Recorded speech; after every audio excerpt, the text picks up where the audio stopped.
Bueno, en esta segunda parte de esta clase sobre la unidad 9, vamos a hacer referencia a algunos usos del verbo.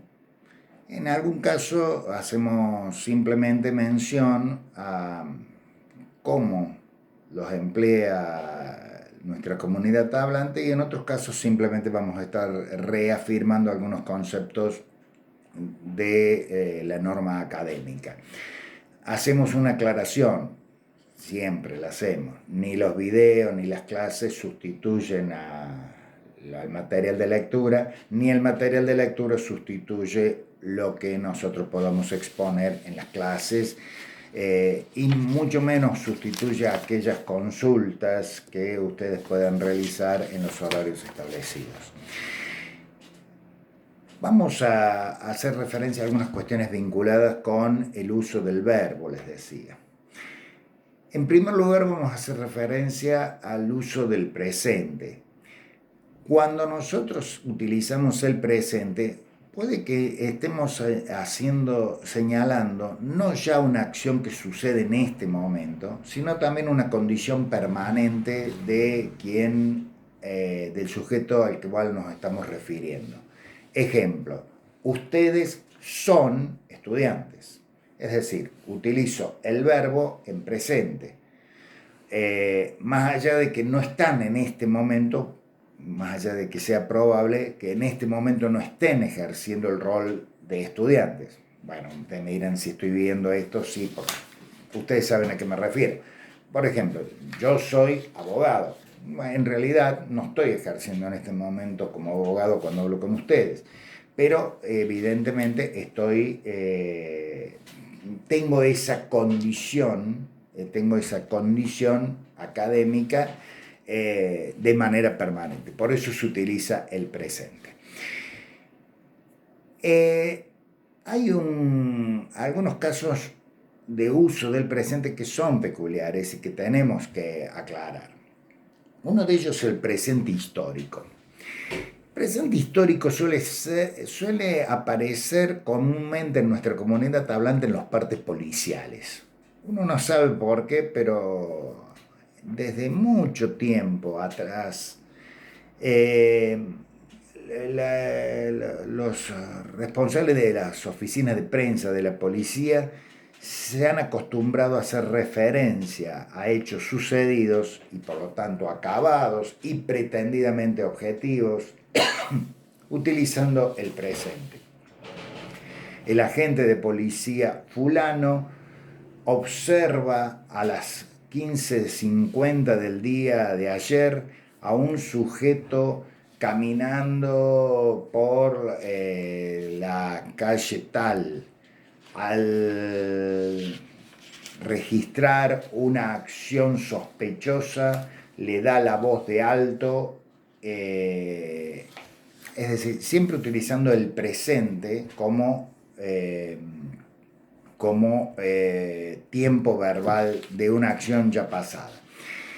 En realidad, este tipo de presente que se denomina presente histórico, es decir, yo utilizo el presente para hablar de un hecho que ya sucedió, solamente debería ser utilizado para hacer referencia a acontecimientos sucedidos en el pasado, es cierto, pero que de alguna manera mantienen su vigencia, su presencia, llamémosle de alguna forma, en la actualidad. Para lo demás hay que utilizar el pretérito correspondiente. A ver, ¿cuál hecho?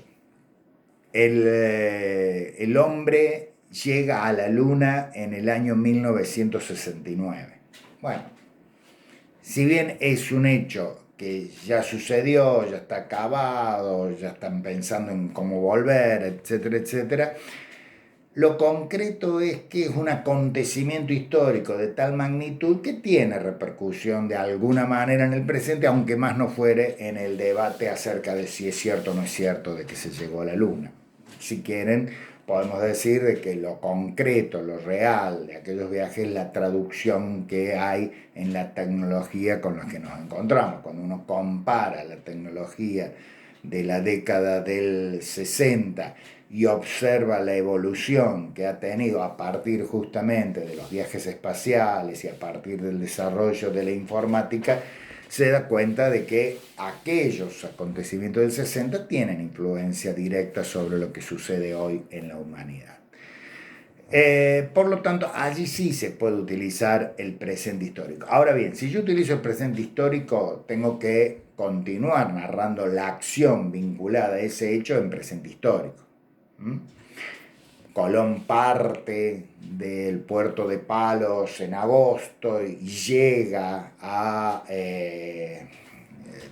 las primeras islas que forman parte del continente americano el 12 de octubre de ese mismo año. Está claro, si utilizo en la oración el tiempo verbal presente, más allá de que me remite al presente histórico, tengo que tratar de mantenerlo en tanto y en cuanto estoy describiendo una acción, una misma acción o una acción que está subordinada a otra, pero que mantiene la misma secuencia temporal.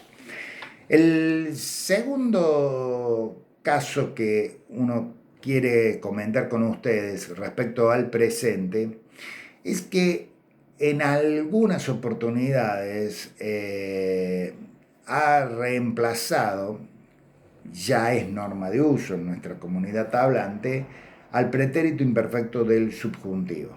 Ya vamos a ver cuándo sí o sí tenemos que utilizar pretérito imperfecto del subjuntivo. Pero ahora detengámonos en este caso cuando reemplazamos ese tiempo verbal por el presente. ¿Cómo correspondería decir esta expresión?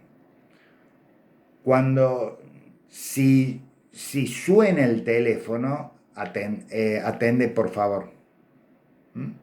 Si suena, bueno, suena está en presente. ¿Les resulta extraña esa expresión? No. Si llama fulanito, decirle que me estoy bañando. Es decir, estoy haciendo referencia a una acción posible de que suceda y estoy utilizando el presente. En realidad, ¿qué corresponde desde el punto de vista académico utilizar? El pretérito imperfecto del subjuntivo. Si llamare, si sonare, si viniera o viniese. Es decir, estoy utilizando el presente, como decimos en ese caso, si viene, para hacer referencia a un hecho que en realidad es futuro y potencial. No estamos convencidos exactamente de que va a venir o que va a llamar o que va a estar presente. En esos casos, ¿qué decimos? No, la norma de uso ya claramente ha impuesto el presente por sobre la figura que la academia recomendaba. Expresiones como V amado o yo amado ya han desaparecido prácticamente de nuestra forma de expresarnos, no obstante hacemos referencia a que existen, a que pueden de alguna manera ser utilizadas, al menos eso lo impone, lo permite la norma académica. Hay discusión acerca de, no discusión, en realidad se admite que en nuestra comunidad hablantes han sido reemplazadas. Les pido, insisto, que lean los apuntes y vean bien cada uno de estos casos para no cometer, para ser más precisos. Uno en la expresión oral, tratando de recordar cada uno de los pasos que están descritos dentro de la estructura de la unidad, puede que se saltee un punto o puede que no lo considere necesario comentar o puede también que cometa alguna imprecisión. Les pido que por eso vuelvan a leer los apuntes. En el otro caso muy particular es el que se refiere volvemos al tema del uso de los verbos, a los verbos en el condicional. Cuando tenemos la condición o apódosis, este es el nombre que tiene esta parte de la oración condicional, y tenemos la consecuencia o prótesis, nosotros hemos advertido que hay un uso erróneo en nuestra comunidad hablante. Y aquí sí hablamos de uso erróneo. Y aquí sí volvemos a hablar del pretérito imperfecto del subjuntivo. Ejemplo concreto. Ya que lo utilizamos antes, volvamos a repetirlo ahora. Si yo tendría tiempo, estudiaría para el segundo parcial. Bueno, ¿qué es lo que advertimos en nuestra comunidad hablante en el uso descuidado del idioma y particularmente en la expresión oral? Es decir, no es, por lo tanto, norma de uso, solamente lo advertimos en estos casos.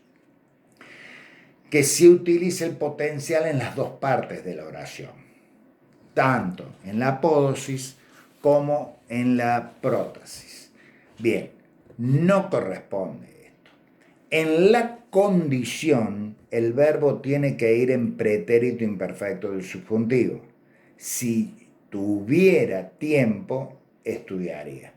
En la segunda parte, donde está la consecuencia de la primera, sí el verbo va a ir en potencial. Pero norma académica y no modificada por la norma de uso en nuestra comunidad hablante es: en la primera parte el verbo va siempre en pretérito imperfecto del subjuntivo. Si tuviera o tuviese tiempo, iría.